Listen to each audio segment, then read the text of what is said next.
I'd like to call this meeting of the Coventry Town Council to order at 6:01 PM. Clerk, please take the roll.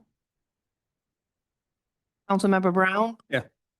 Councilmember Capaldi? Here. Vice President Verducci? Here. President Lima? Here, please rise for the Pledge of Allegiance.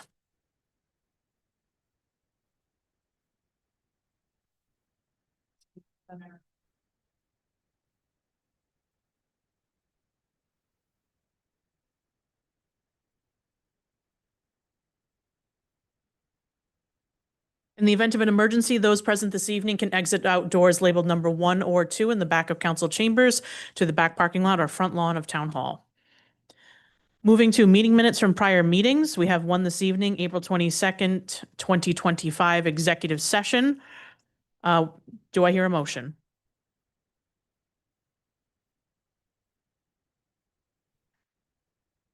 I motion to hold it till next meeting. Motion to continue? Yes. Motion to continue. We have a motion to continue. Do I hear a second? Second from Councilman Brown. Any discussion? I had given significant edits to Madam Clerk. So I'd like to see those before we vote on them formally. Any further discussion? Hearing none, Clerk, please take the roll. Councilmember Brown? Yes. Councilmember Capaldi? Yes. Vice President Verducci? Yes. President Lima? Yes. 4 in the affirmative, 0 in the negative, motion passes.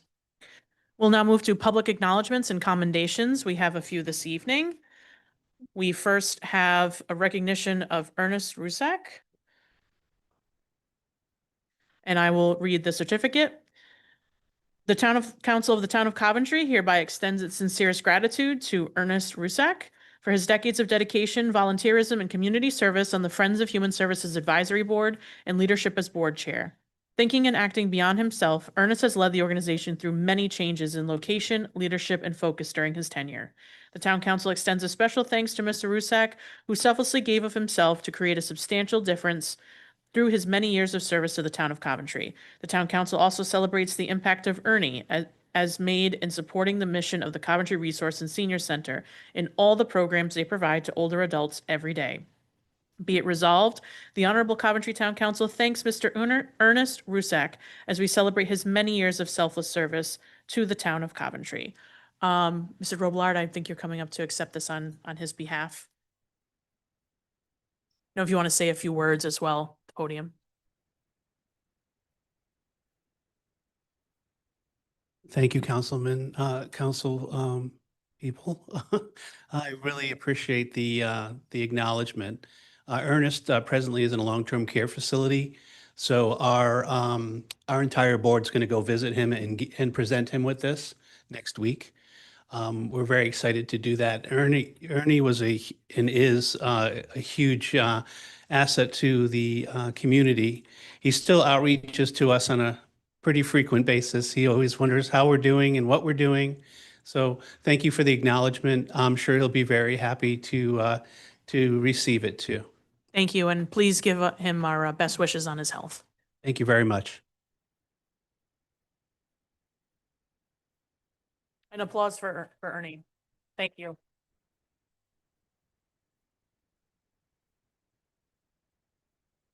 Our next acknowledgement this evening is a certificate of recognition for Gail, the garden lady, to Tangelo.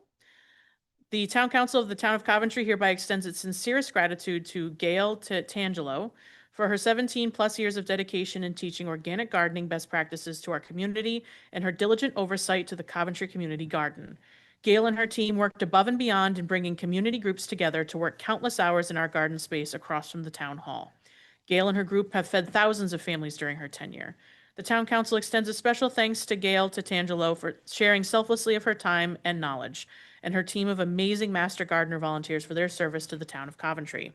The Town Council also celebrates the impact volunteers have made to continue providing support and organically grown produce to our neighbors in need within the Town of Coventry through the Coventry Community Food Bank. Now therefore be it resolved, the Honorable Coventry Town Council sends its thanks to our garden lady and to all the volunteers of Coventry Community Garden as they continue their service to our town, especially during this time of increased food insecurity. Is Gail here this evening?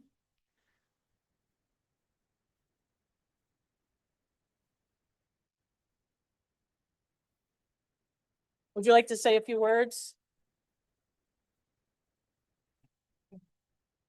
And your shirt's very apropos. Yes. Oh, thank you so much for your service to the community. Thank you. Thank you.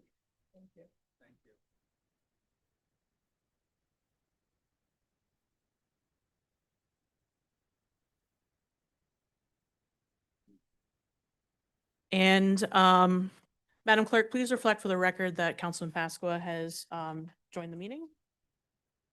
And lastly, we're recognizing two students this evening. Recognition of Tyoke Elementary student Evie or Evie Drukowski's. Polish, love it. And are you getting some Guamki and pierogi this weekend? OLC? No? Oh, Latvian. Oh, sorry. My goodness. And Hopkins Elementary student Regan Albert? Regan? All right. Regan and Evie. Okay.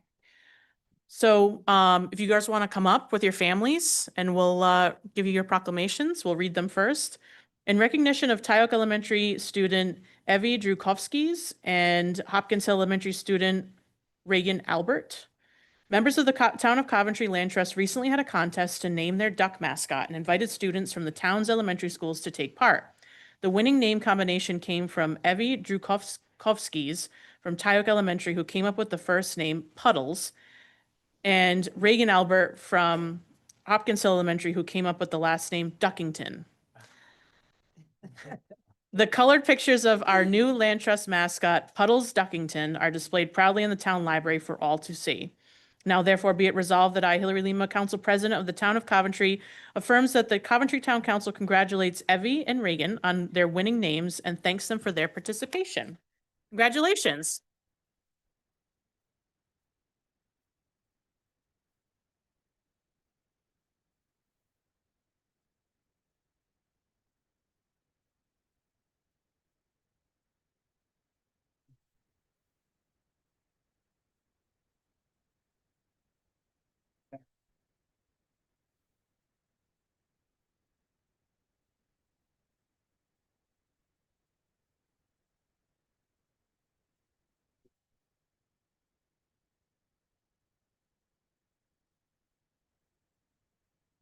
Puddles Duckington. Was that name submitted for one of the temporary council seats? No? Okay. I don't know what ward they're in, district they're in. Okay. It's always nice to start off the night like that, recognizing some of our community's best contributors. Especially when they're young people. All right. Public comment on docketed items. We'll move on to, this is public comment on items that are on our agenda this evening. Please come forward, state your name and address for the record, and make sure the mic is on. And for those who came just for the recognitions, you do not have to stay. You're welcome to go get dinner, watch your shows, homework, whatever needs to be done. Public comment on docketed items, please come forward to the microphone. Members of the public on Zoom, please raise your hand. Public comment on docketed items only. Public comment going once, twice, 3 times. Public comment is now closed. Moving to licenses, we have 2 this evening. New 60-day hawker license, S&T Fireworks, to be located at 792 Tyoke Avenue, Coventry. Dates June 27th through July 5th, 2025. Do I hear a motion to approve the license? To approve the license. Motion by Councilman Brown. A second. Second by Councilwoman Capaldi. Any discussion? Based on the clerk's office, all requirements have been met. If there's no discussion, clerk, please take the roll. Councilmember Brown, Yes. Councilmember Pasqua, Yes. Councilmember Capaldi, Yes. Vice President Verducci, Yes. President Lima, Yes. 5 in the affirmative, 0 in the negative, motion passes.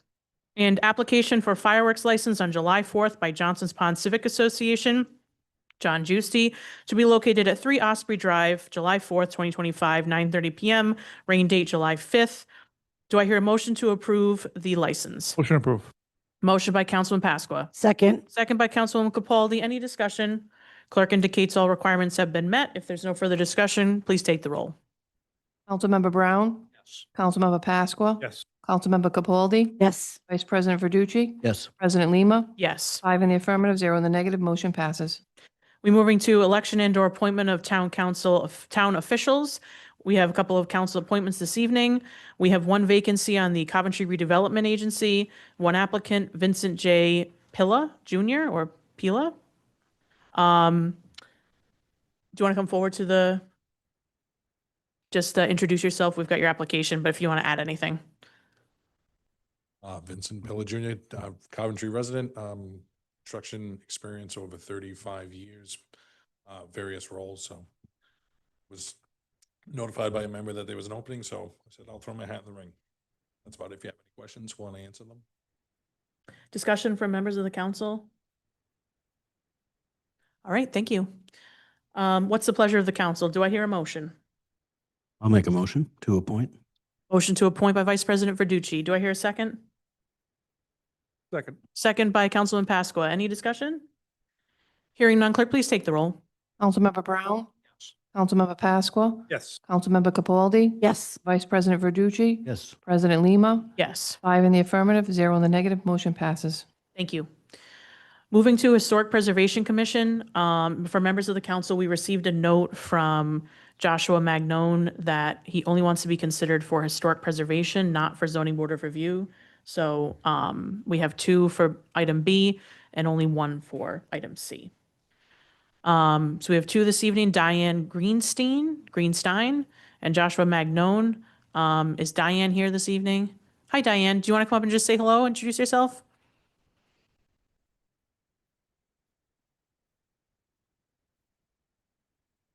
Just state your name and address for the record.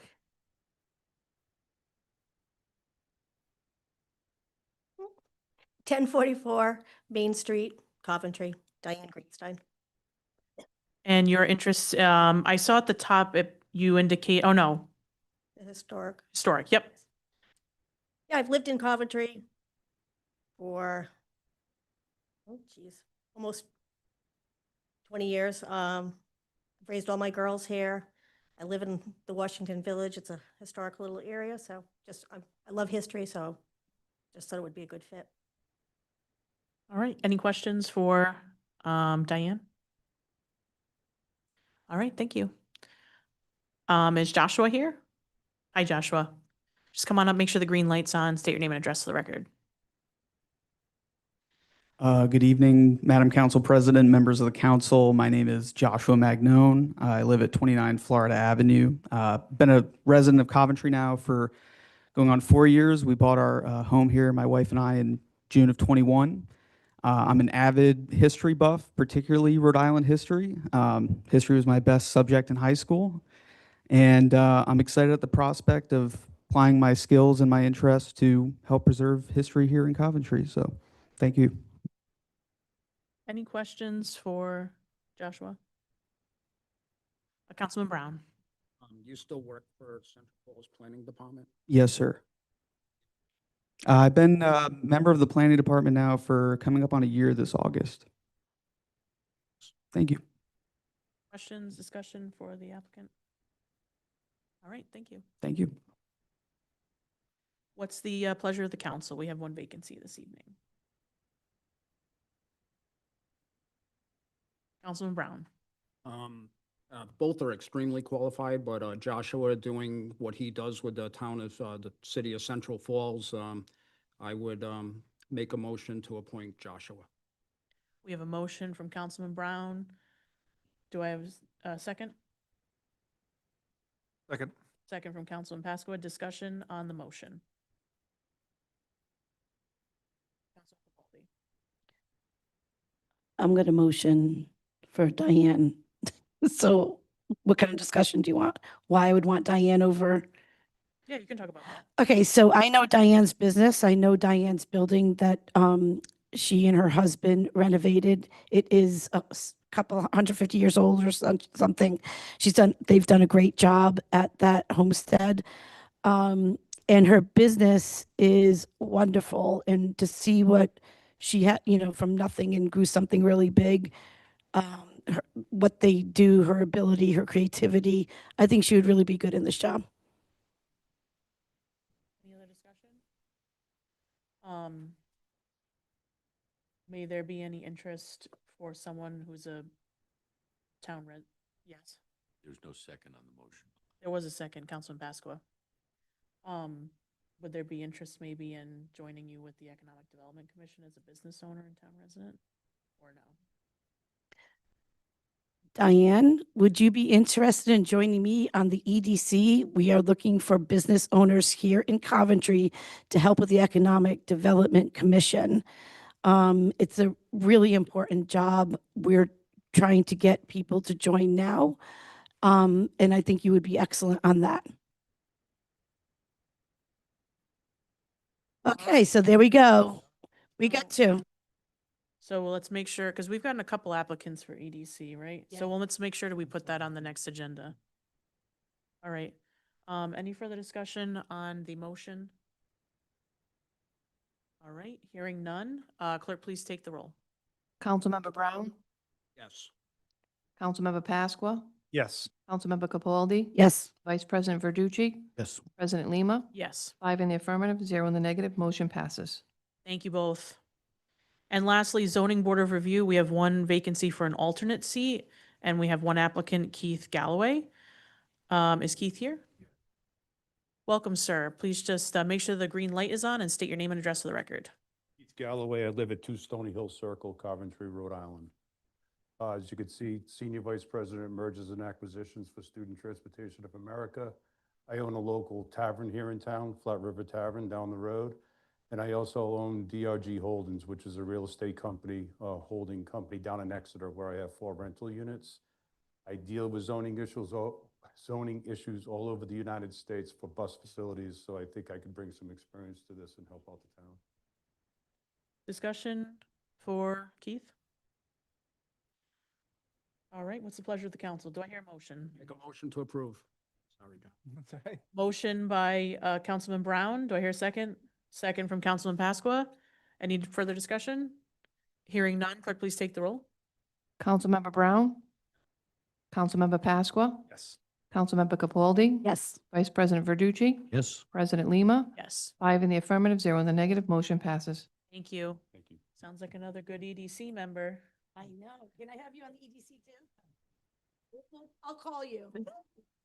Don't leave. I got your number.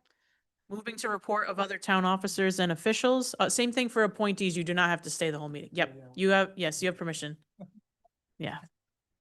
Assistant Town Manager Maria Broadbent, discussion on potential sale of the Coventry Teen Center.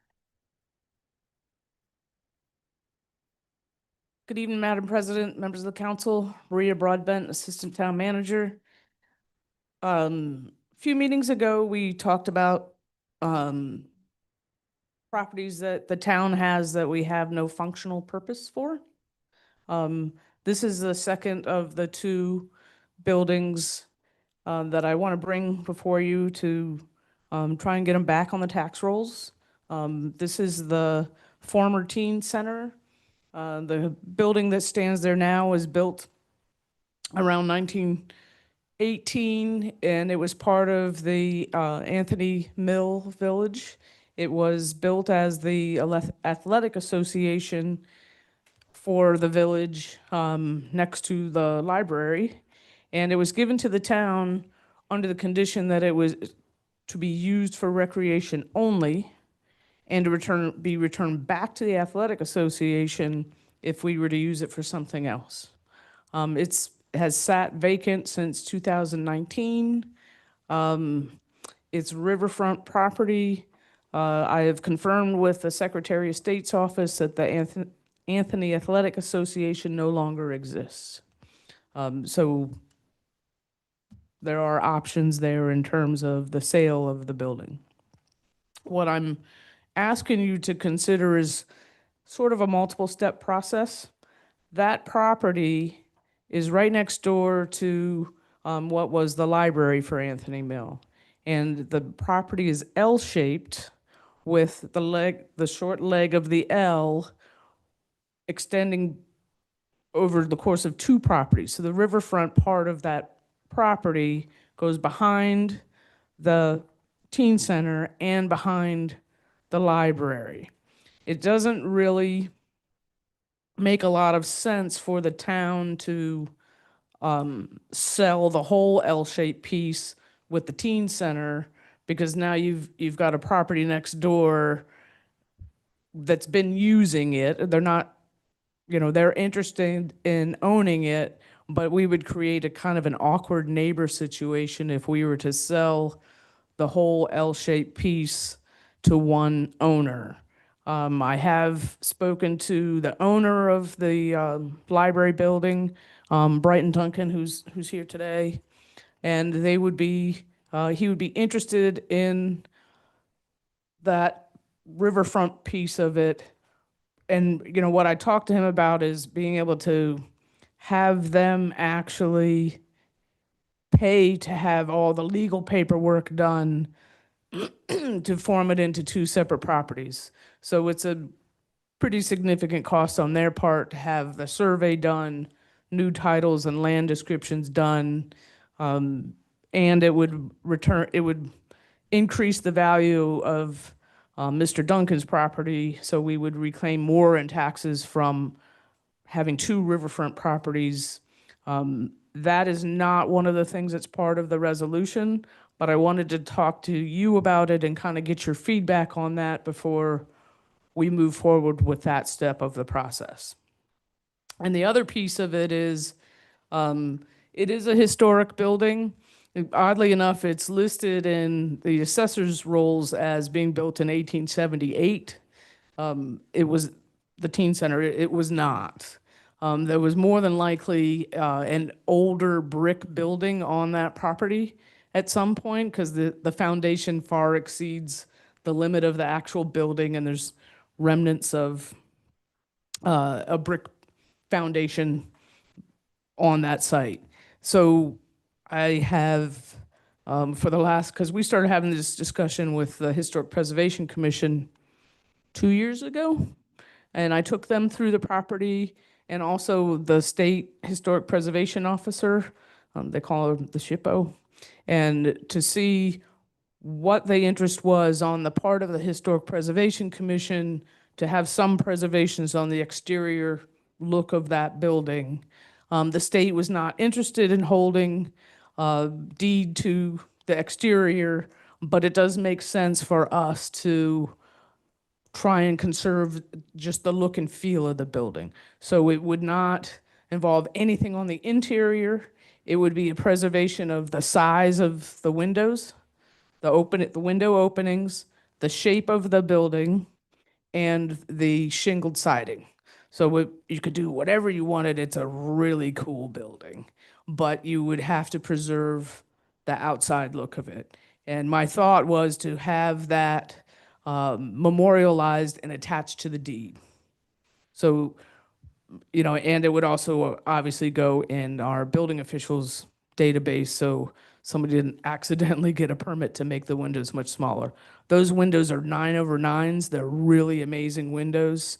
They're like 12 feet tall. It is really, so that would be both of those things would be part of the process that we should do before we auction it. Maria, how much does the town pay to just keep the building from falling down right now per year? I don't know specifically, but we heat it. We mow the lawn, we insure it, we have to keep an eye on it. I think we clean it up too, because I think a lot of unhoused folks sneak in there during the winter season. There's things that go on. They don't get in the building, Okay. but on the exterior, I went and checked on it one day and somebody had their phone plugged in on the porch. We've since turned that power off. But it's a liability to us, and we're not collecting any taxes for it. We had, at some point in the last couple of years, explored, the state had some interest in using it for a temporary shelter, and it's zoned R20. So it's a residential zone. There's only spaces for 2 cars to park stacked, one behind the other. So you're not going to do anything other than make a really big house. Yeah, so just to add, myself and the town manager had a meeting, I think late summer last year with Housing Works, and explored, they wanted to see the potential of what properties in town where they could develop affordable housing. And we had a conversation about this one, and there's just nowhere for anyone to park. It's not conducive to multiple units or anything like that. So we looked at that potential. And then just so the public knows, you know, the teen center didn't die. From what I hear, we have a very thriving teen center on Fridays and or programming, or kids club, I think it is. I'm looking at Scott. The teen center now exists at the annex. So I think, I don't want folks to think we're shutting down the teen center. Not at all. Programming hasn't existed there in some time, so. 2019, I think. So, um, so, just those couple of things I want to add. Councilwoman Capaldi. We actually had someone that may have been interested in purchasing it about a year ago, and we took a walk on the outside, the perimeter. That backyard is very cool to be right on that river. And it was well maintained when we went there, so that was nice. But what President Lima just said, you know, what are we doing to make that building not fall down? That building almost looks like someone blows on it, it's going to fall down. Not at all. Has it been checked out structurally, and is it ready to go so It somebody is the can come in? most solid built building on that street. Has it Keep been, in mind that that building was built on a foundation that was meant to support a brick building. And it's a foundation that's much larger than the structure. There is nothing about that building that is falling down. has it been appropriately checked by whoever checks these buildings out? I'm just curious On a because regular basis. for sale, ready to go? Just my question is. So I haven't gotten to the part about the auction. If you let me get to that No, part, no, hold it on. might help answer your questions before. Let me just throw it out and then you can bring it up. Because you're going to put into the resolution that nothing on the outside can be touched. And if there is something that needs to be touched, if you put that in the resolution, are people going to be able to touch it? Size. Size is the only thing that you want to put in there. Size. Okay. Size of the windows. So if you looked at it from across the street today, and if you looked at it from across the street 10 years from now, it would look the same. You'd be preserving the historic character of the building envelope. That's all we're looking to do. We're not saying, you know, it has what's called 9/9 windows. It's got 9 windows over another 9 windows. They're really amazing. So, but they're also individual panes. So somebody would be able to replace those individual panes much less inexpensively, much more inexpensively. Is the resolution going to say no one can change the windows? The resolution and the deed will say, just like there's a million historic preservation things, we just don't have any here. It would say what the restrictions are for someone doing construction to the exterior of the building. So while we're talking about this, just procedurally, if I could get a motion to take the agenda out of order, we can then consider the resolution and its language as she goes into the auction piece. So do I hear a motion to do so? Make a motion to take the agenda out of order. I'll second that. By Councilman Pasqua, second by Councilman Capaldi. Any discussion? Hearing none, clerk, please take the roll. Councilmember Brown, Yes. Councilmember Pasqua, Yes. Councilmember Capaldi, Yes. Vice President Verducci, President Lima, Yes, 5 in the affirmative, 0 in the negative, motion passes. and that resolution starts on page 66. Just had one more point. To the owners of the library.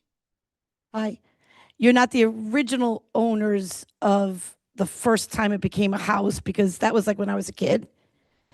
I would die to see what they did inside there because it looks so cool. I was there as a kid. Just wanted to say that it's very cool, your house.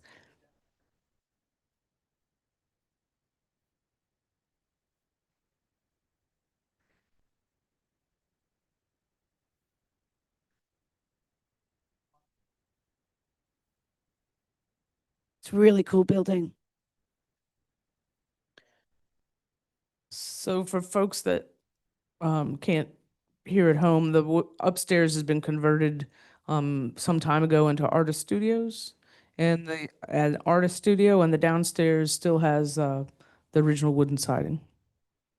Want to go into the auction part? So when I was looking for the best option to sell the property, going through traditional means, a real estate agent didn't seem like the right fit for us. Plus, there's a big expense that we would lose in the sale. So what I did was contact Sullivan and Sullivan Auctioneers. They're on the state's master price agreement. And I actually have someone here from the auction company, and if it's okay with the chairwoman, I would like to have her explain their process, because they actively do all of the advertising and promotion and all of those things. Sure.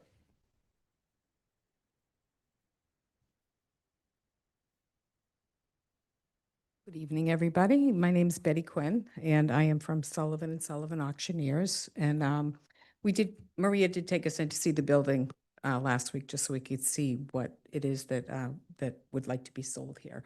And thank you for having me all. Actually, I'm sorry I didn't address you properly.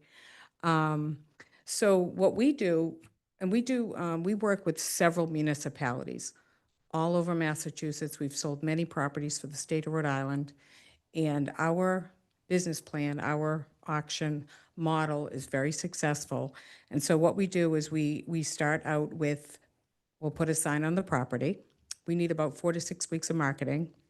All of our expenses are covered completely by a buyer's premium, so it does not cost the town a dime. And so we'll put a sign on the property, would have a couple of open houses for people to come in and see the property, do extensive newspaper advertising and online advertising to market for the auction. And then the day of the auction, we determined that the inside of the building was appropriate to conduct the auction. It's very safe in there. There's no weird floors or anything like that. It's very safe. So, the alternative is we could do it on the backyard, which is lovely.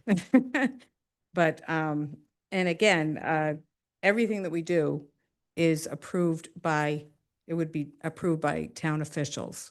We would lay out the ad, make sure everybody's comfortable with how we want to market it, and then we would just roll with it from there. Roll everything out. We track who is interested in the property. They would go to our website, download the information, and we would get an idea of who's interested, make sure. The municipalities in Massachusetts, they have guidelines saying that if you owe the town any monies, you can't buy the property. So that actually is another good way for towns that have people that are in arrears to come back and, pay your tax bill or pay that parking ticket that you've had for, 3 years that you keep hiding from or whatever. But overall, you would end up with a property sold to somebody that's going to take care of it, that's going to pay their taxes. You would lose the burden of, all the expenses that the town is incurring, insurance, heating it, et cetera. So when there's a buyer Mhm. and we're ready to do bill of sale and deed, does that come back to the council, or is it just with town staff? Do you? I think that's up to you. If it's the way that I wrote the resolution was that you were authorizing the town manager to contract with the Sullivan and Sullivan. Mhm. So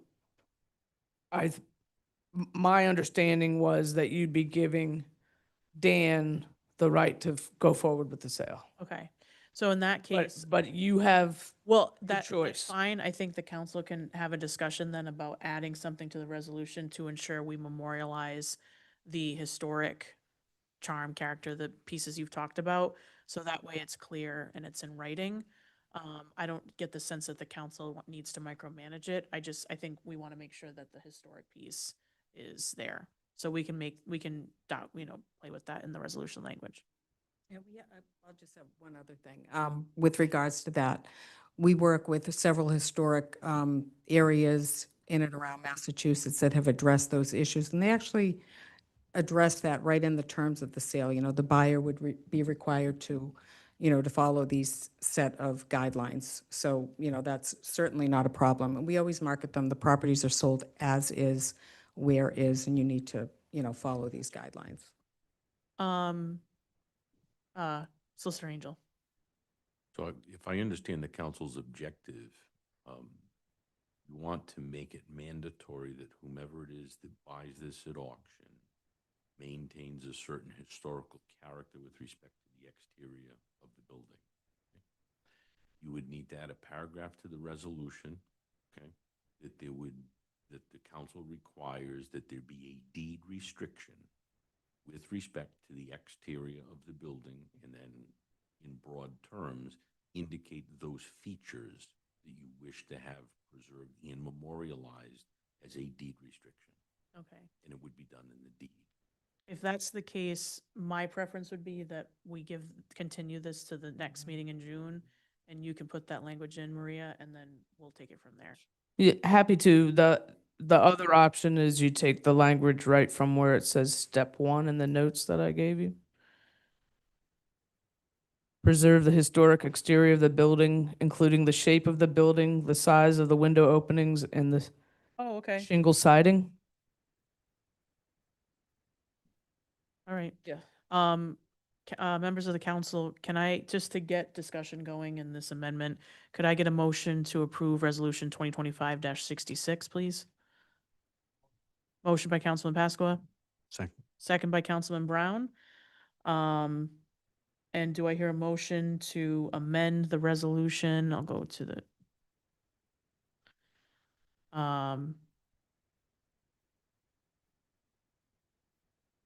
to add a number 2 in the now therefore be it resolved that, so it would be a new line 30. Shall preserve the historic exterior of the building, including the shape of the building, the size of the window openings, and the shingle siding with the town attorney's I'd say town solicitor's approval. This can be done via a resolution with the language to be attached to the property deed and in the building officials database. But what it would be with the town solicitor's approval. No, no. Deed restriction. This can be done via deed restriction with the language to be attached to the property. No. Hold on. If I may, you may consider that there be imposed a deed restriction, that the present character of the shape of the building, size of the window openings, and the shingle siding be imposed upon purchaser. Okay.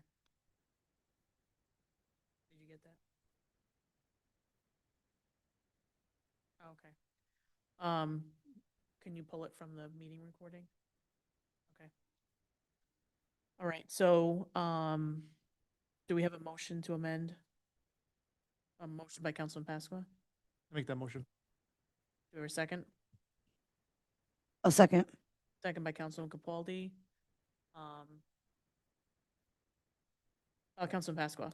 I'll clean up my amendment just to make it a little easier. I make a motion to amend the resolution to include a deed restriction to preserve the character of the building, to include window opening, shingle siding, and the size, shape of the building. You said size of window openings and shingle siding. Okay. All right. We have a motion and a second. Any discussion on the motion to amend? Verducci. Do we need to do the other property piece before we do this, or is it separate paths as far as this resolution goes? Do we need to actually transfer that other piece of the property?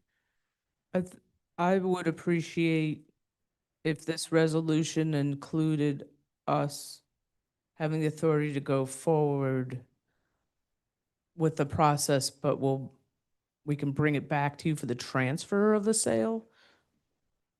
Yeah, for the approval of the And sale. this resolution's just the auction, Right. deed restriction. Okay. So you'll come We back. would not go forward with until we give Mr. Duncan some time to hire a surveyor and get the property description done and all of those things. Yeah, So this is not a kitchen sink resolution. Got it. right. Any discussion, Councilman Brown? Maybe it's not on the amendment, but is there a reserve bid put on this property? Seeing that it's on the tax roll deposit for it's $300,000. So is there a reserve that's put on that has to be met before we auction it off? You have that option, I believe.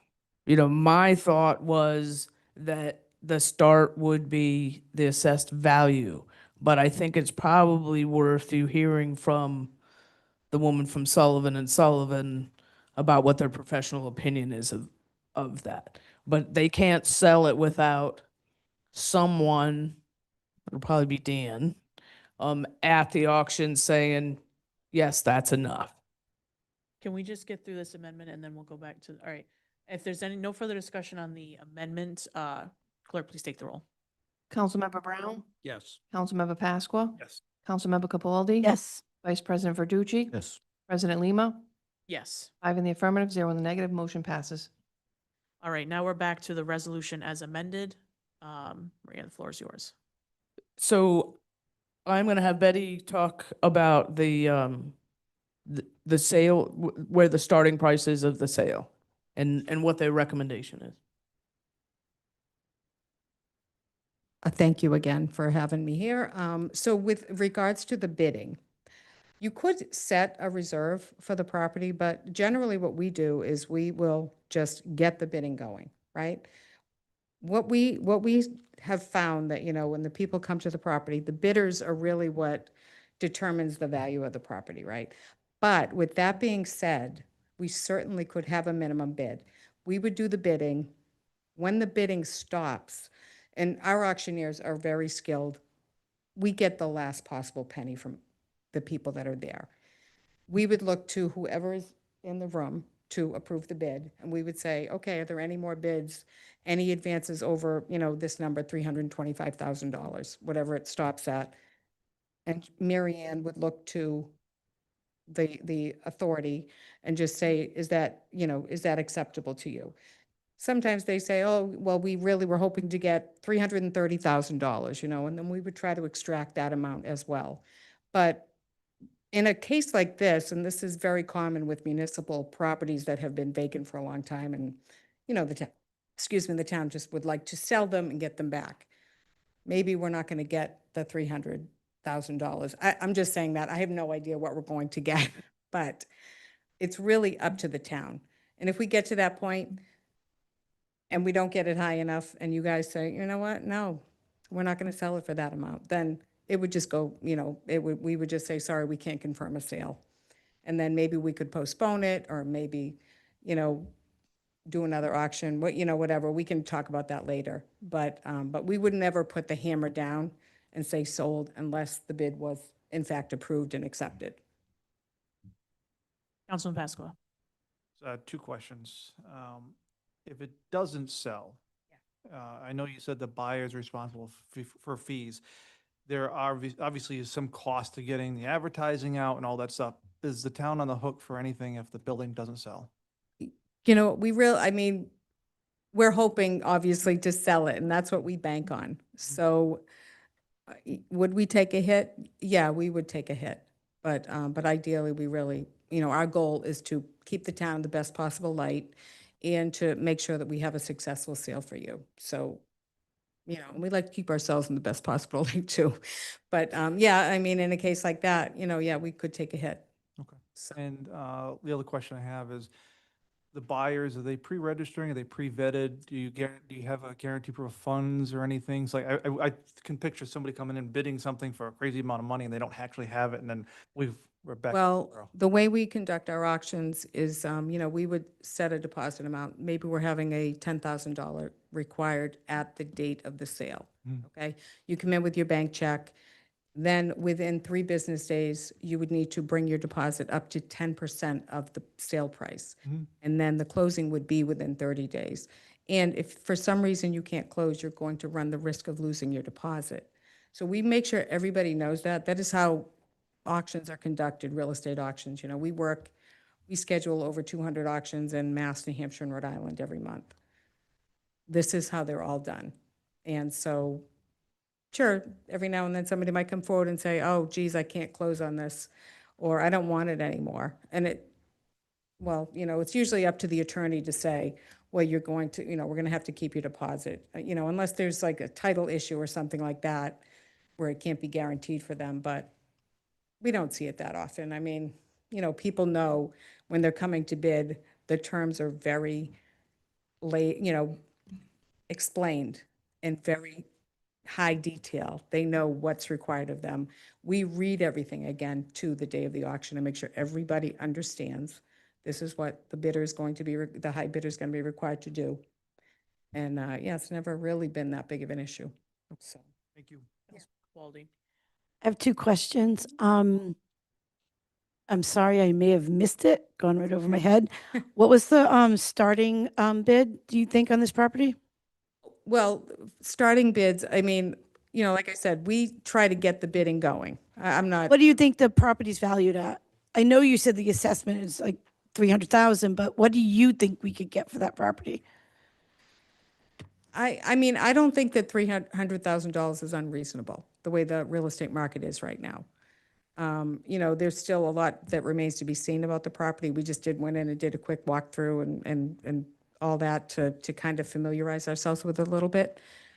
I don't know what the zoning is really on it and what you can do with it, but it sounds like it would be something that would be going towards residential, just based on what the parking situation is.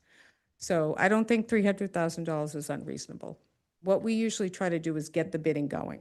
We might go in there and say, okay, $100,000 is where to start it. That doesn't mean we're going to sell it for that and then go up from there. You know, we might go up in $10,000 increments from there. Maybe once we hit 270, people are going to start to back off and not bid anymore. Okay, we'll take $5,000 bids now. You know, we work it down until, like I said, we get the last possible penny that we can for the property. Second question, what is your commission? We don't charge a commission, we charge a buyer's premium. What's the buyer's premium? Let me double check and see, was it 4? Yeah, we charged 4% in the proposal that we sent to Maria. Yeah. Yeah. Vice President Verducci. Just a quick question for you and a couple for on the town side. And I see your license in here from Mass. Would you need to get one in Rhode Island, or is this? You know, we used to be licensed in Rhode Island, but Rhode Island dropped their auctioneer requirement. We are, however, licensed to sell real estate in the state of Rhode Island. Interesting. So, yeah, we are licensed as salespeople in Rhode Island and, well, Massachusetts. We work under a broker. Our broker is also licensed in Rhode Island, and we all have licenses in Rhode Island as well. Thank you. Yeah. And then over for the town side, quick ones. We're selling as is, so there's no anticipation of any fixes we'd need to do based on, you know, an inspection or anything else? That's right. The only change would be pursuant changing the layout of the land to, but the structure itself, it's as is. Following on that, have we had any recent land sales or building sales since this group has been around? Oh, right. Do we have a already dictated pot that this would go into, or is that something we can kind of decide as far as revenue goes from these kinds of things? It's up to the council. Okay. I would assume capital revolving fund, but that would be up to the council where they wanted to put it. Thank you very much. That's it. Thank you. Members of the council, is there any further discussion on the resolution as amended? Hearing none, clerk, please take the roll. Councilmember Brown? Yes. Councilmember Pasqua? Yes. Councilmember Capaldi? Yes. Vice President Verducci? I just want to say that I was cool enough to both work at the teen center and attend it. So as sad as I am to see it go, yes. I'm happy to give you a tour if you want one for nostalgia's sake. President Lima? Yes. 5 in the affirmative, 0 in the negative, motion passes. Thank you, Maria. Thank you. Moving to update from the finance director, update on budget to actual through May 31st, 2025. Mr. Saveni?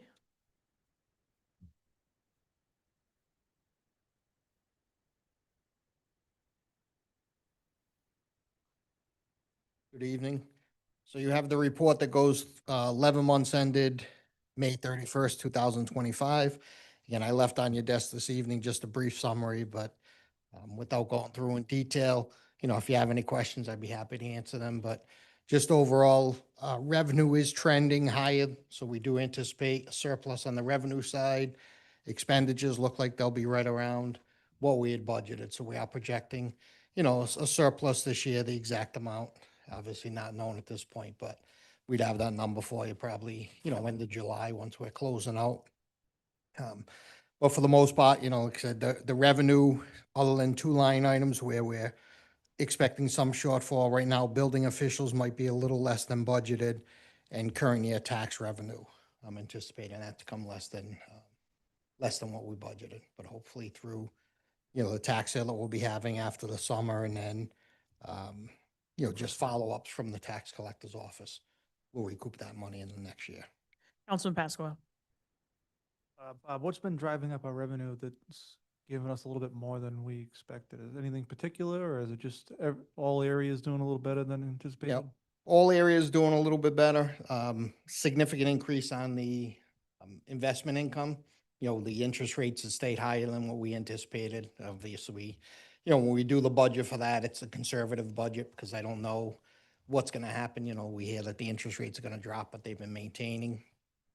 So we're constantly rolling in any excess cash that we have into 30-day CDs, 60-day CDs, where we're still getting about 4.25% right now. So that's the biggest piece of it. But now each department really generated a little bit more revenue than what was budgeted. Again, the budget's, an estimate, so. Thank you. Any other questions? Vice President Verducci. Hey, Bob, anything you can say is driving the tax revenue in your 1A trending lower than budgeted? Anything you can point to, or just? I think at this point, it's the tax sale. Generally, the tax sale's held in June each year, but this year it's not going to take place until September.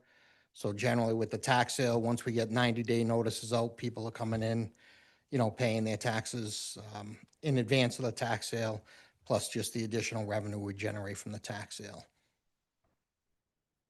Yeah, one more for you. Item number 2 under D, we've got a percent of 5%. You know what that looks like, dollar wise? Is that a big one, or is it? I guess it'd probably be 50 to 100,000 that would be over come the end of the fiscal year. And is that our line item for trucks and sanitation? the and repairs, that's that guy? Primarily the repairs and different parts and tires, tubes. All that, okay. Stuff. Correct. Thank you. Any further discussion on this report? Bob, while you're up here, can we just keep you up here for the abatements resolution in case there's any questions? So we'll move to Resolution 2025-67, Tax Assessors Abatements for January 9th, 2025 through May 20th, 2025. Do I hear a motion to approve the resolution? Motion to approve. Second. Motion by Councilman Pasqua, second by Councilman Brown. Discussion on the resolution. Any questions? Hearing none, clerk, please take the roll. Councilmember Brown? Yes.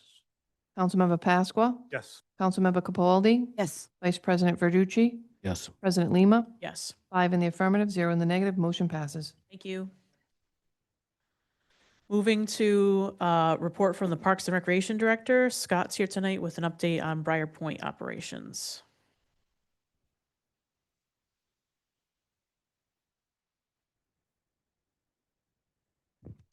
All right, thank you, members of the council, for having me. In terms of Briar Point, I know the question was asked last week, how many passes we sold. I will hit you with the sour, and then I will hit you with the sweet. So unfortunately, we have 3 passes sold so far, all to residents. I'm going to figure that's probably a couple of factors. A, the weather has not been great on the weekend. It's messaging. It's, we've had the information on Facebook, we've had it on our website, both the town website and our own recreation website through MyRec. But I think it's just getting people used to the new way of running things over there, what's going on. So while that is disappointing, we are going to start enforcing passes this weekend. We have staff in place. Since Memorial Day, we've had a staff member there just kind of keeping an eye on the building on Fridays, Saturdays, Sundays, and the holiday. He will continue to be there. We'll have people at the gate. We've seen, depending on the weather, we've seen people come through and use the facility. So on the positive side, while that's disappointing, I think as we have people there, we have signage there, letting people who have come through. There's been signage there letting people know beach hours, that passes are going to be required starting on the 13th. Some people have approached the staff person that's there looking for an application. They just haven't made their way to our office.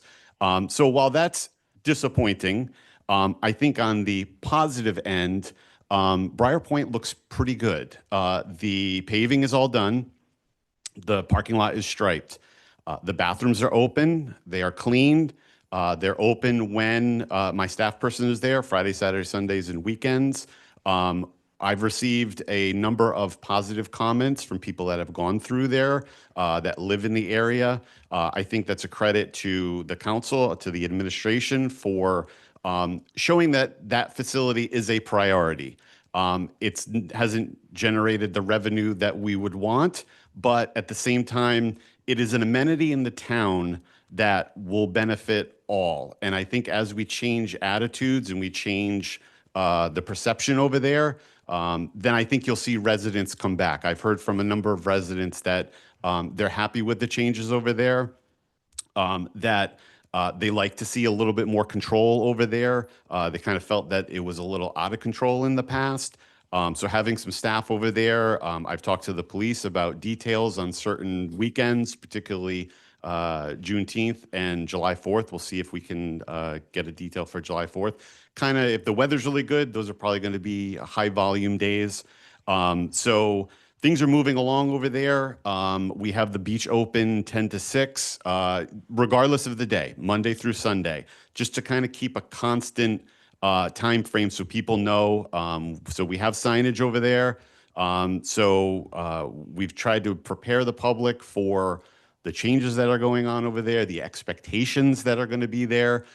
Each week, there's something a little different that has been improved over there, whether it's signage, taking down signs, putting up new signs, kind of getting a uniform look over there, not just printed out, laminated signs, but something that's a little more official. Testing has already been started over there. Around Analytical, who the town contracts with, went on May 20th. They went again, or supposed to go on June 9th. We haven't gotten those results back, but the results from May 20th were good. They're on the website. We got the schedule from DEM. They're going to be down there testing every Monday from June until August. The only Monday that they're not is going to be that holiday Monday, the Armistice Day Monday. But they're going to be down there testing. So, we'll keep everybody updated. Fingers crossed that everything stays well over there. The one downside is there's been a little bit of vandalism over there. So, we've taken some measures to secure that building. Luckily, nothing was really, besides some handles to some doors, has been destroyed. But we're working with the police and we're kind of developing our own security measures over there to try and keep that secure.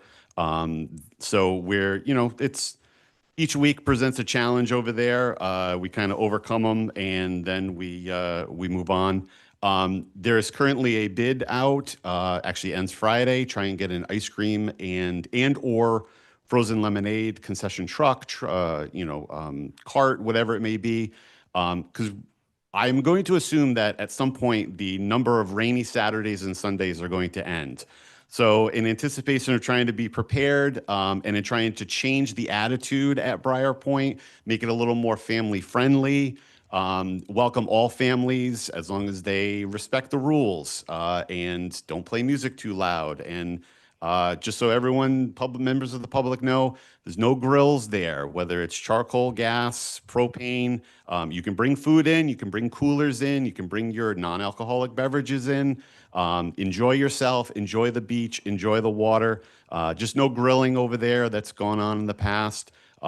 Pets are welcome up into the parking lot. Some people don't know, by town ordinance, you can allow pets in there, but not on the beach itself. Unless they're service animals. So, it's messaging those kind of things. Pedestrians are still welcome to come through. No charge to pedestrians. Monday through Thursday, no charge for anybody to come into the parking lot and enjoy it. When we had the 90-degree day, there were a number of people down there enjoying it. That was a Tuesday or a Wednesday or Thursday. So that was a great day down there. We've kind of had a soft opening, so to speak, with all the rain and everything. I'm hoping that will change and we'll kind of get things going. We've got some council questions. Councilman Pasqua and then Councilman Capaldi. Can the passes be sold on site? We determined no. We didn't want any kind of cash transaction going on over there. I can look into, I've had some preliminary discussions with trying to get some kind of card reader. It would involve, having a tablet over there and having some kind of card processing service through that, whether it's Square or whatever. I think it's something that, as I said, we can see what works and what doesn't work and make those changes. I would be hesitant to put a valuable piece of electronic in that building right now. I think it's pretty secure. We have some locks on there that are holding strong. But I'd like to make sure that that building is secure and the vandalism has kind of subsided before putting anything out there. I have a life ring cabinet as well that I have not put up because I don't want it to be, it doesn't have a lock on it because why lock something, have something under lock when you need it in an emergency? I don't want to put it up yet until I know that the vandalism has kind of subsided over there because I don't want to find that in the middle of Lake Tioga and have to call somebody to come and fish it out for us. So yeah, just, and kind of circling back to my question, I think that if we can look at maybe selling the passes on site, because some people may not realize that they need it. And when they come out, there's a chance to be able to sell a pass. That's like Certainly. a long reach to get them to come to town hall, fill out paperwork, or where they got to get the passes. Or even Right. if it's a QR code they can scan and Yeah, use town website. exactly. Any technology. That's, yeah, that's a Right. good point. Well, we Everyone has, you can set up your own Venmo account, and whoever is, someone of your staff is there and they can Venmo money right there and you give a pass. Because to John's point and to Hillary's point, any marketing of a new product, you need to promote it. And on your site, who really goes to your site unless you have kids? So have you also advertised on like the 10 different Coventry Facebook pages that we have? I don't do Facebook like that. so Okay, we have like we 10 or have not. 15 different Coventry pages. Right. A lot Like, of our you stuff does get shared onto. But if you have somebody dedicated, you know what's going there, and they got to do it a couple of times a week, that's the only way to get the message out. Because if not, just because you put it out doesn't mean anyone's seeing it. True. We do require proof of residency, at least for residents. So you can't just purchase online. Because then we need to see that proof. We take a copy of it. We hold on to. QR code, Venmo, PayPal, any of that stuff you can do right on site without having technology. Solicitor Angel. With respect to payment methods, I just want the council to be aware that there are certain types of payment methods that while they are popular, are not preferred as a secured method. Venmo's not one of them. There are others. QR code would work, certainly, but I think the Information Technology and Security Department of the town should be consulted on that. Certainly, we would want to make sure that with respect to having an offsite as in not in town hall payment method, we would want to make sure that that's covered by our liability policy with respect to cybersecurity. In some circumstances, it is not. It is an exclusion. Would have to. So there would only be certain specific payment methods that should be recommended. And I don't say that on a lark. I have experience in this area, and I'm sure Cody would want to weigh in as well. Councilman Pasqua. Yeah, I think that's why I'm saying, let's look into it, because we do need to look at the both legal and technological side of what's possible and not possible. I just think that the idea of being able to sell them on site when people realize they need to buy one is going to dramatically increase our sales and support the operation overall, which is really the goal here, so. Yeah. And would you turn people away? See, that if you turn a sale away, they may not come back. So that's why I really think we should dive into this and look into selling those passes, whatever way is the most legally sound way to do it. We should find that out. I get it. I love the enthusiasm, but you have to all remember this beach hasn't been opened and operational in 5 years. So I do agree with Scott's measured approach here of making sure that this place can run in a certain way. Let's make toast before we make souffles. So I don't disagree with you guys, but it sounds like I saw Scott writing notes. I believe he's gonna go and look into this and give us some options.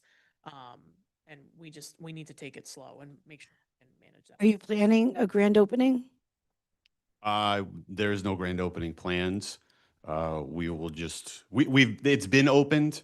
So we will just continue operations as we. Because you said soft opening, so I didn't know if that meant there Well, was a grand it's soft opening in terms of we haven't gotten hit hard because the weather hasn't been beach conducive.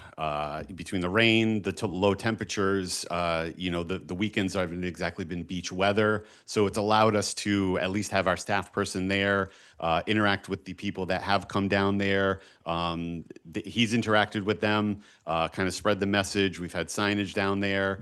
So people who do come through, they're seeing those things. So we'll just continue to spread the word, and I'll look into what we can do to get some kind of payment method down there. Yeah, I don't want to turn people away, but at the same time, I think having responsible stewardship over there is kind of the goal, and that way people, because the impression that I'm getting is that Coventry families, Coventry residents are hesitant to go there.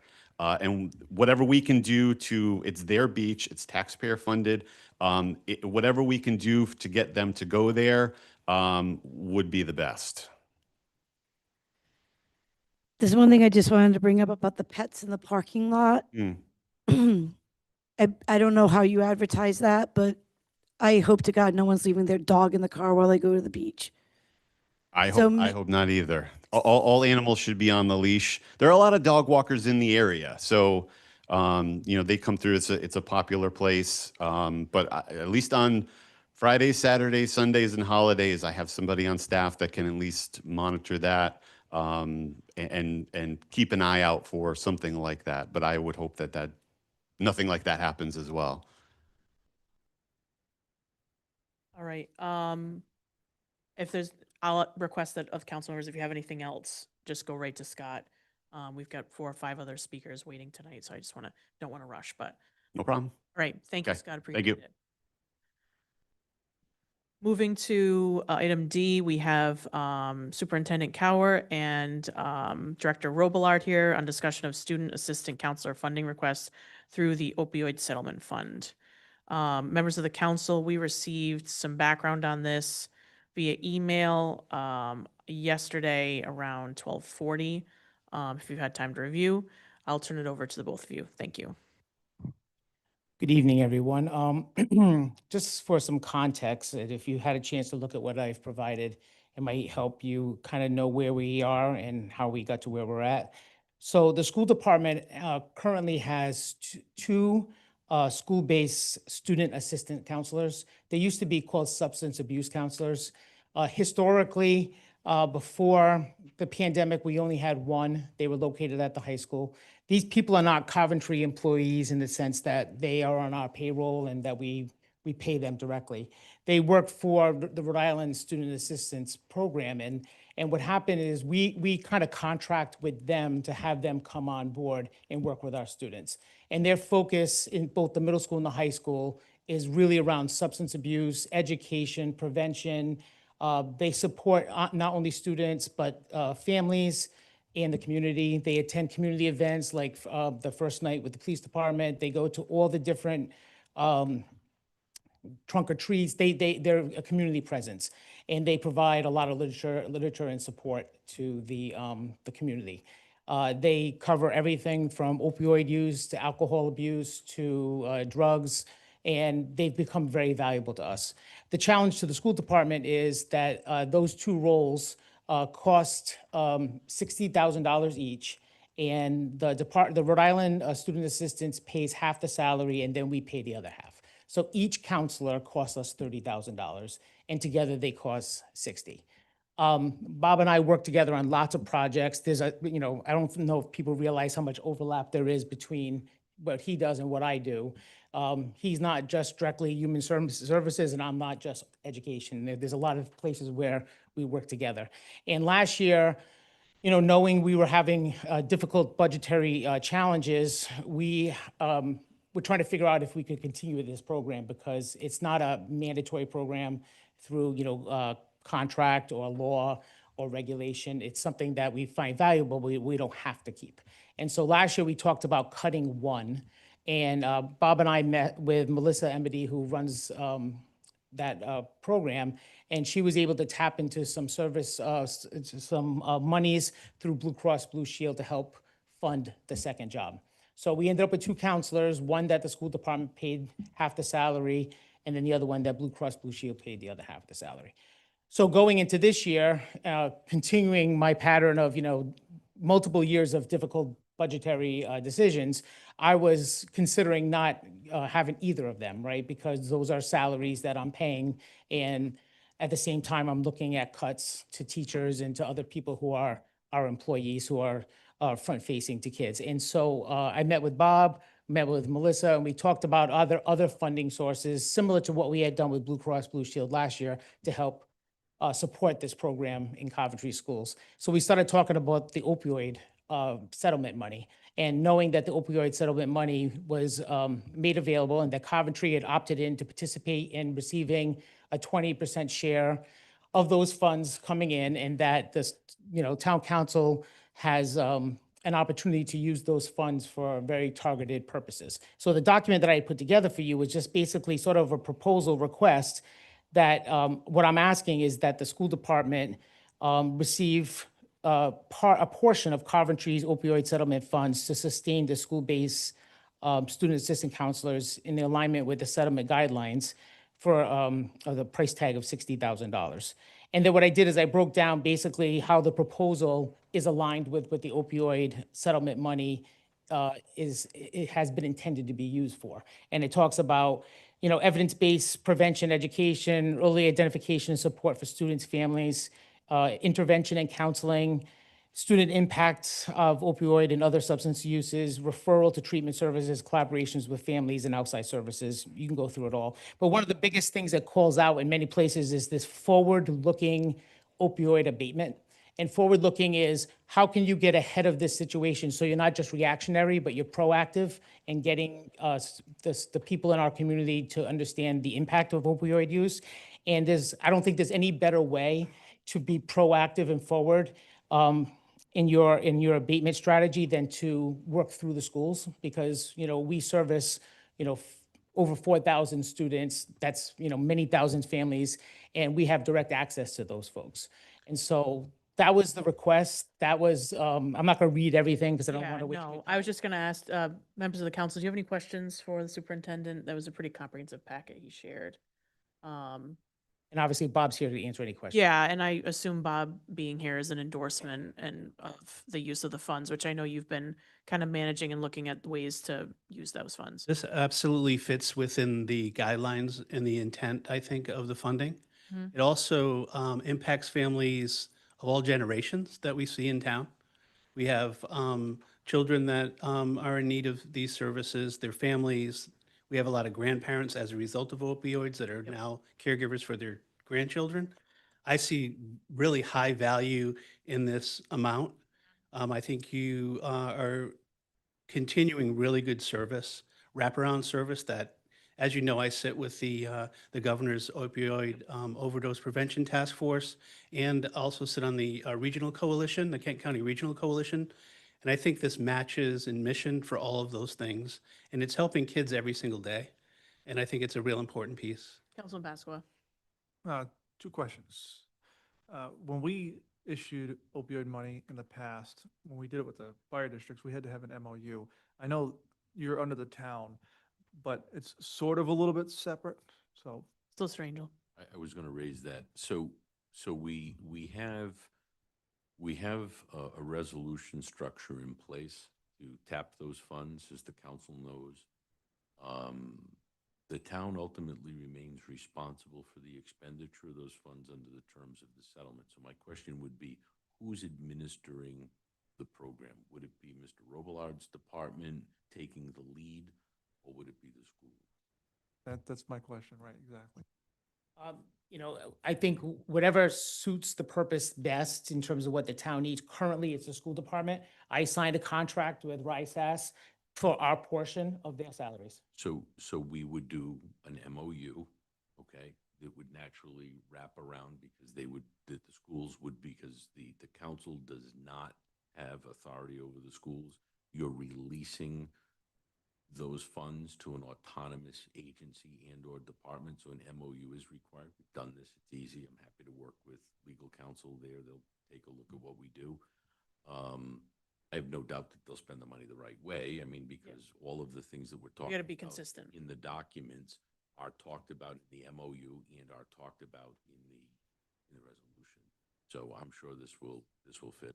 So then tonight, if the council wanted to move forward with this, the motion would be to enter an MOU with the school department. You don't need a motion. If the council simply is in agreement with this, then we can move ahead and put the proper documentation in place, get a resolution before the council, get the MOU in place. We've done this before, so Okay. this is not a heavy lift. Councilman Pasqua.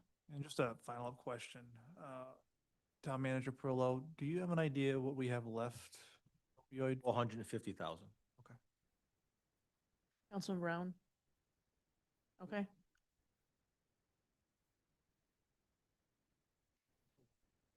So, what's the pleasure of the council this evening?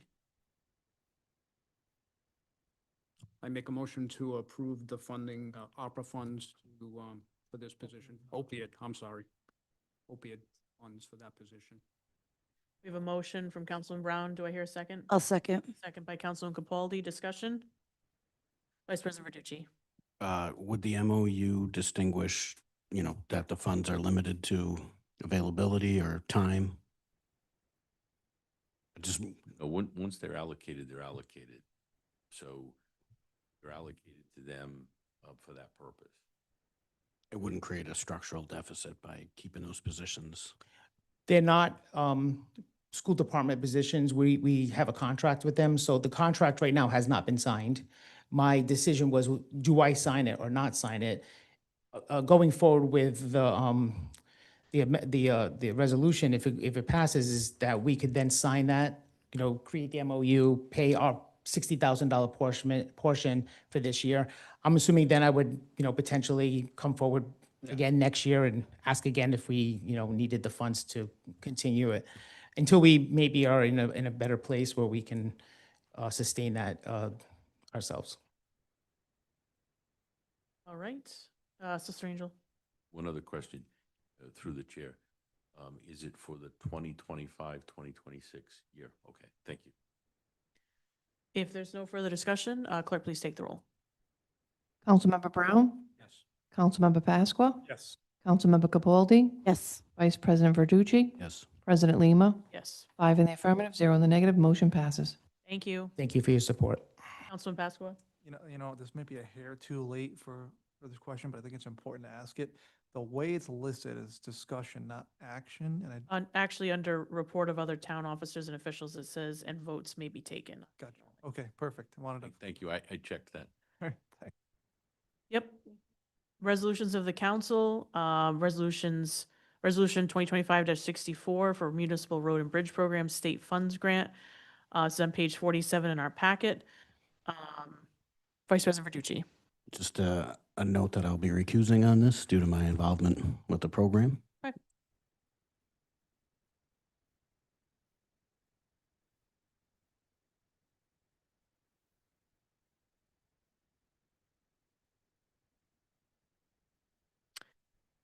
Do I hear a motion to approve the resolution? Make that motion. Motion by Councilman Pasqua. Second by Councilman Brown. Any discussion? Manager Perillo, any comments? Handle this. Kevin McGee, come on down.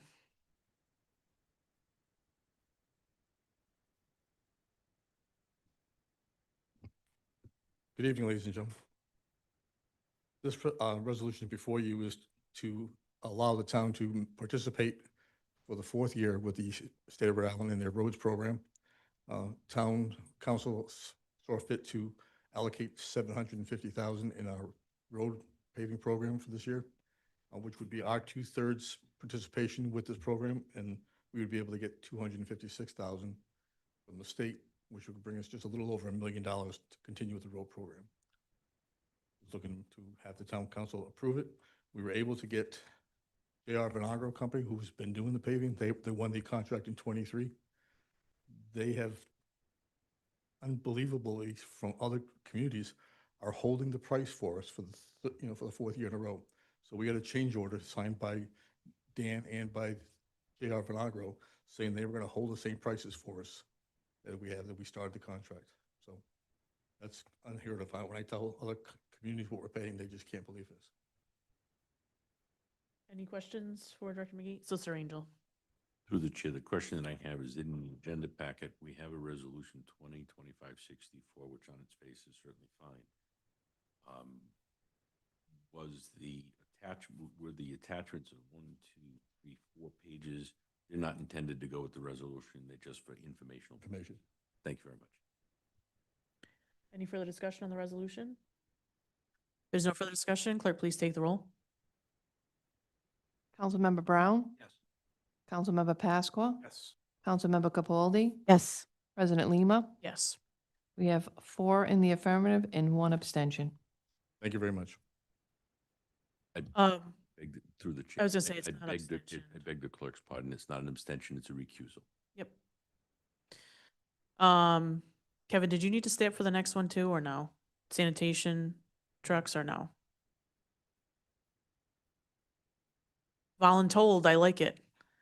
All right, we've got resolution 2025-65 authorizing the financing of 3 new 2025 Freightliner / Labor Expert sanitation trucks through the town's capital lease fund.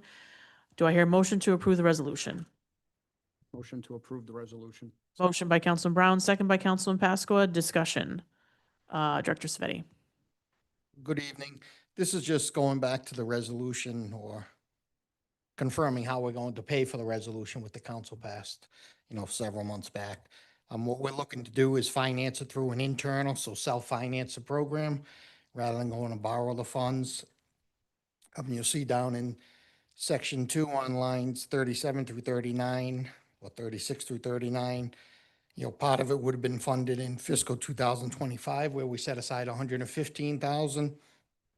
The fiscal year 2026 budget has been approved with setting aside another 125,000. In fiscal year 27, we'd be proposing to increase that line item by 50,000. In fiscal year 2028 is where you see the big jump. And really that's an increase in the budget line of 15,000 to get it to 190,000. And we have a debt service payment that's going to, the final payments in August of 2027 for roughly 203,000. So that falls off. We would therefore just take that payment, apply it towards repaying for these vehicles, and then you'd be at 2029 for the full 403,000. So basically paying back, the town funds over a 5-year period. Any questions from the council?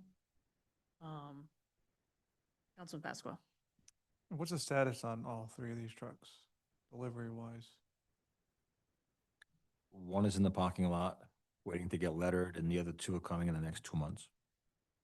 Yeah, I've talked with Manager Prillo about doing something publicly when we have these trucks, and we've also gotten, I believe, the RIPTA vans with Human Services.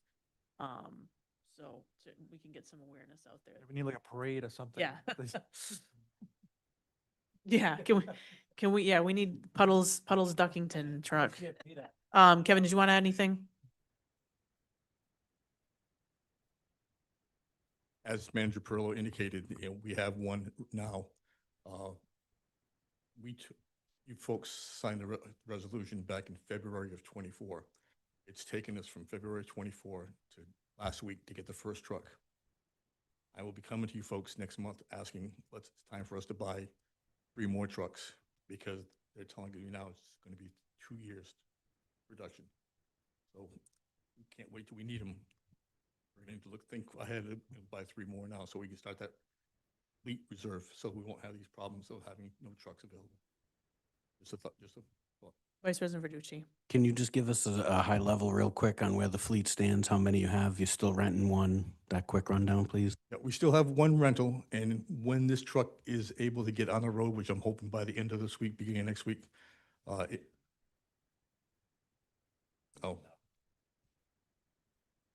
I'll be happy to answer any questions asked before. Thank you. All right, any other discussion on the financing of the new trucks? There's no further, yes? I do have one question. Yep. You said that it may take a week before it gets on the road. Why is that? Getting it lettered. It's not lettered. Oh, all right, cool. Awesome. This is very exciting. A lot of balloons, confetti, something. Any other discussion on the resolution? Hearing none, clerk, please take the roll. Councilmember Brown? Yes. Councilmember Pasqua? Yes. Councilmember Capaldi? Yes. Vice President Verducci? Yes.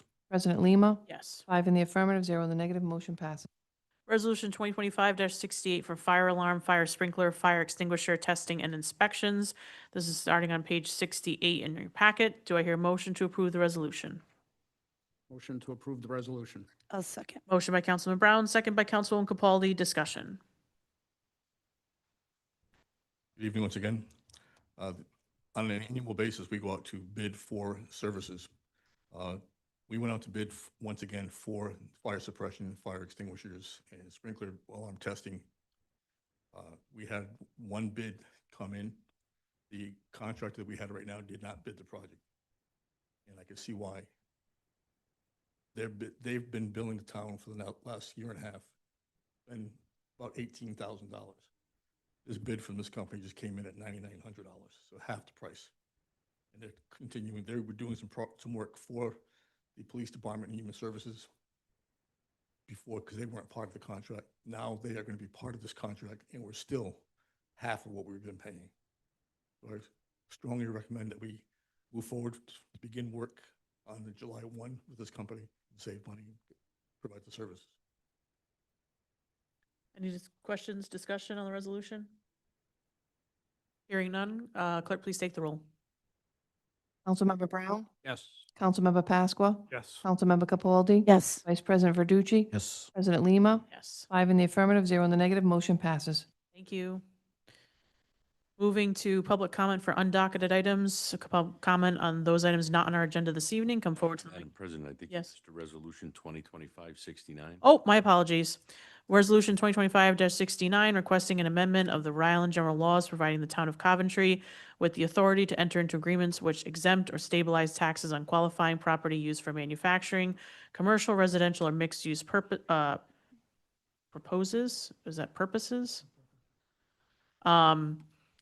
This is a resolution the same as we had previously, just for the Senate side.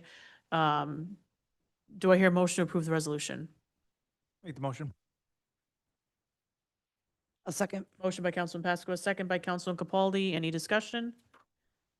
Hearing none, clerk, please take the roll. Councilmember Brown? Councilmember Pasqua? Councilmember Capaldi? Yes. Vice President Verducci? Yes. President Lima? Yes. 5 in the affirmative, 0 in the negative, motion passes. Public comment for undocketed items. Any members of the public like to make a public comment on undocketed items? Okay. Mr. Sassy, go ahead. Yes, good evening to everyone. I missed a good chunk of the meeting due to technical issues. I hate to take up your time, but I would like to know what's been discussed and what is on the agenda for this evening. Mr. Sassy, I'm myself or Mr. Verducci be happy to give you a call after this and we can catch you up. Maybe tomorrow morning or after work tomorrow, you or I can catch up with him. Okay. Sassy, any questions in particular you want answered or want to make a statement about? Not at this time, because I don't know what was said, and I don't want to make myself look, like a fool. I'm sorry about this. I wish I could have made the meeting tonight, but due to a leg infection, I was unable to be there, and will not be there for a while. But I'd like to discuss the matters with somebody after the meeting. Sure, the council president and/or vice president will give you a call tomorrow, sir. Okay, thank you very much. Thank you. Thank you. Members of the public on Zoom, please raise your hand to be let in. Public comment on undocketed items. Public comment going once, twice, 3 times. Public comment is closed. Moving to introduction of new matters before the council, we have a few this evening. First one, discussion from Rhode Island League of Cities and Towns to write a letter of support for the local CDBG funds. So for this item, the request was sent out from the league. The federal government is looking to take away funding with respect to CDBG. They're looking for communities to submit letters of support to the league to then submit through our federal delegation to stop this, knowing how much our communities rely on these. As you know, we've applied for a good chunk of these. They're funding our new playgrounds, our community spaces, paving into our low to moderate income areas in town. So, and also help with housing assistance in our public housing. So just wanted to get a sense from the council what their pleasure was here. Councilman Pasqua. Yeah, I think we really need to support the league on this. We benefit a lot from that, and that would be a huge hit to lose that type of funding. So, I mean, whatever support we can give to the league on this, I think we need to.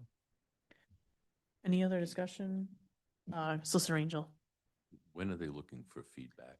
end of July. If I may respectfully suggest that it be in the form of a resolution of the council as opposed to a letter, which takes longer and then the council has to vote on it. Okay.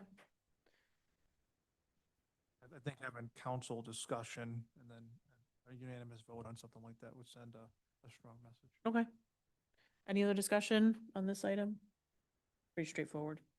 I'll skip B for a second and just go to the other one. So the stop sign request and review process, we've talked about this at the council level. I think all of us have gotten requests with respect to traffic signage. I know we have the traffic safety committee.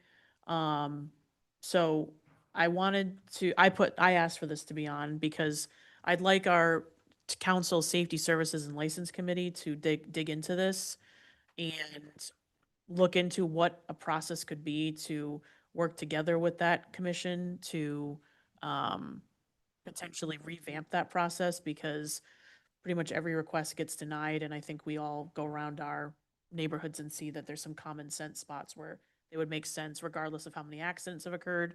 So that's why I put it on here for discussion. Solicitor Angel. So from a legal standpoint, as I've recommended to the council in the past, since we have had some particular concerns with stop signs in the town, certainly as we look forward to cleaning up our code, there needs to be a structure within the town code for ordinances for the type of stop signs, whether it be one-way, two-way, or four-way, or all-way, depending upon what the intersection looks like. And then within those sections, enumerated stop signs that are in fact one-way, two-way, and so forth. You'll see it when you see it. But in other cities and towns, typically what is done, it is done by ordinance. The ordinances are introduced at the council level. They are referred to committee. Within the committee structure, they are then either farmed out to the traffic engineer within the city or town. We don't have a traffic engineer.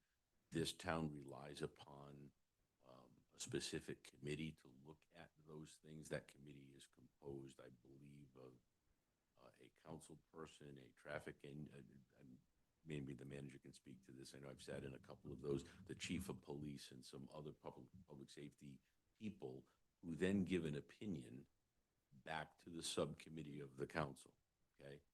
And the council has the right to override whatever expert opinion it gets. Even if it gets an opinion from a traffic engineer that says you don't need a stop sign there, the council can still pass the ordinance, but it should consider that opinion before moving ahead with passage. And that's fairly typical. And with respect, I might suggest that the proper process be for an ordinance to be introduced at the council level, referred to committee, the subcommittee of the council, and then the opinion of that subcommittee as it makes one to the council should be informed by the traffic committee. And that's in lieu of having a traffic engineer, which we don't have. But what we might think about, given how difficult it can be to get people together, we have other consulting contracts and services through the planning department. And I know that many of those engineering firms do have a traffic safety component associated with them, it may be something that, you know, could be done for relatively low cost on an outsourced basis. I don't know. I mean, that's really the manager's department, certainly. But you should have an informed opinion. Whether you choose to go with it or not is really the council's. I do think I'd like this discussion to be fleshed out at the safety services level and then come back to the council and say, you know, we took into account what legal has said, what the process has been for the traffic committee, and this is what we think the process should be going forward. You know, that's what these committees are for, to have those nitty gritty, deep discussions. So, if anyone else agrees, I'd love to formally refer this to safety services for discussion, so that we can get this rolling, because the requests for these, don't stop. And I want to have a process in place to tell constituents how it works and when it can be considered in a certain time frame. Yeah, Vice President Verducci. So just two quick questions. Is it only stop signs or would it be other traffic control devices? Traffic control. All traffic, okay. And then, oh, sorry. Would you envision, you could also take away traffic control devices, or would it just be adding? So if I may, Chair, typically what happens is that there are times, let's assume, for example, that you have an intersection that has 3 streets that pour into it. And the opinion's given that, oh, well, we only need 1 stop sign at this particular street, right? And then somewhere down the road, someone says, we really don't need a stop sign. You can repeal the ordinance and take it away. And then that discussion of the repeal would necessarily occur before the council. So just to clarify, I know nothing's set in stone, but it sounds like right now, so a request comes in for a stop sign, that goes to the council. Council refers it to the Safety Services Committee, who refers it to Traffic Safety, who refers it back to Safety Services and then back to the council? This is why I'd like this discussion to happen in this committee. Yep, and so just to clarify, the manager's point, he makes a good point. It's not really that cumbersome. Typically what happens is the ordinance is introduced, and before the Safety Services Committee, it's referred to them, but before they do anything with it, they get their expert opinion. So they're not going to meet without an expert opinion. Then they refer back to them. Yes. Some clarification. I know we're on a safety commission, the 3 of us. We are the commission. We are speaking of another. Nope, same thing. Okay, same thing. When I was appointed forever ago, it feels like, Dan, I've had these residents that have issues with traffic devices or lack of traffic devices. These things take forever. I mean, it's been over a year and a half and I still don't have any movement on these 2 issues. Can this commission I know there's a state. Can the commission try to help expedite state issues? Well, first of all, it's not a commission. It is a subcommittee of the council. Subcommittee. So matters are properly referred to a subcommittee of the council based on the introduction as new business before the council. Ordinance would need to be introduced because we're putting a stop sign here. But I think what I've heard tonight is leadership would like the committee to meet and discuss what they envision for the process in an informed manner and get back to the council. So if the chair of Safety Services wants to convene a meeting, certainly let my office know when that will be, and we'll be happy to be there and help provide guidance. But the question was, does this, do we have the ability to help expedite traffic issues that are on state roads? No, we don't have that. That would have to go through General Assembly if we want. Dan, can we talk this week sometime? Get an update. All right, so again, I'm not looking to litigate this here. I'm looking to send it to a subcommittee to flush it out there. So, is there a motion to refer this discussion to Safety Services and License Committee? Make that motion. Motion by Councilman Pasqua, Second. second by Councilman Capaldi. Any discussion? Hearing none, clerk, please take the roll.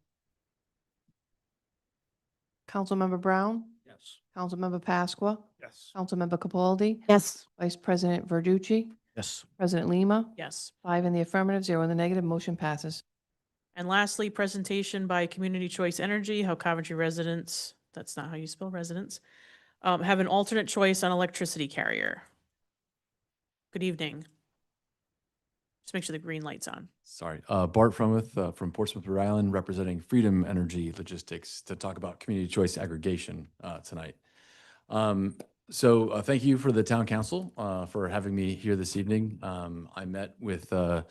Perillo and Mr. Savetti a couple of months ago to talk about a newer program here in the state of Rhode Island called Community Choice Aggregation, which was enabled by the legislature a few years ago. And the first programs went into place in late 2023. We do have a slide deck, but since we're in the last presentation tonight, I figured I'd kind of spice it up a little bit rather than bore you with walking through a 7-page proposal. But you can use that as reference material for a Q&A at the end if you'd like. But essentially what this is a large-scale municipal buying group for electricity.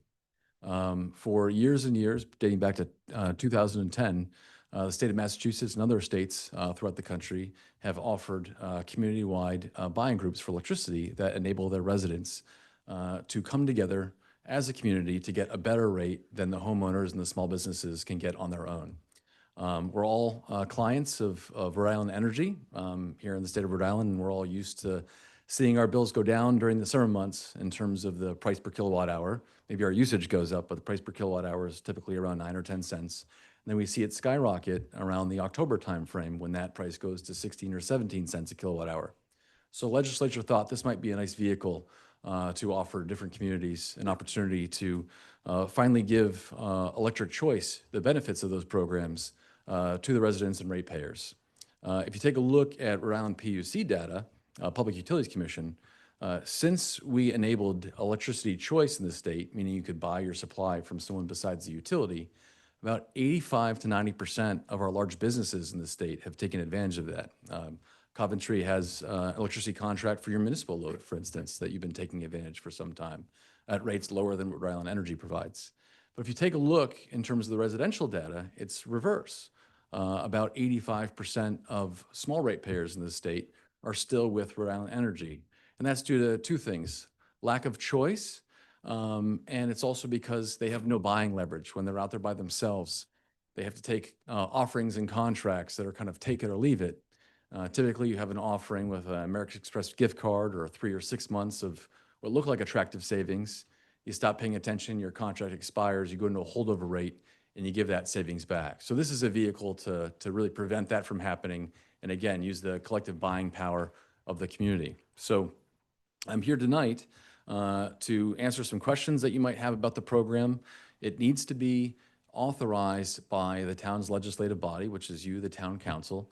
The one thing I do want to point out, though, is in order to get a large enough buying group to make this happen, the legislature enabled an opt-out feature to the program. And this is where, with all the communities I present to, it's usually if they're interested or this is something that might not be a fit for the community. The opt-out mechanism is such that once the town finds the supplier to serve the residential and small commercial load, everyone's offered an opportunity of 30 days through a mailer that goes out to all of your residents, and it says you have 30 days to opt out. If no action is taken, they're swept into the program. Now, they can still leave at any time. So let's say that the town of Coventry enters a 2-year agreement at 10 cents per kilowatt hour. Someone's in Florida visiting their grandkids. They come back and they say, what's this program I've been entered into? They can still leave at any time without any early termination fees. And they can come back at any time if they decide to do so at a later date. But that is one thing I wanted to raise because that is the biggest sticking point in all the communities that I talked to throughout Rhode Island about this. And happy to take any questions you might have. Oh, no, I was just, when you were away, I was just saying that the slides are more for informational review purposes. Yeah, sorry. No, those are the. Great, Councilman Capaldi.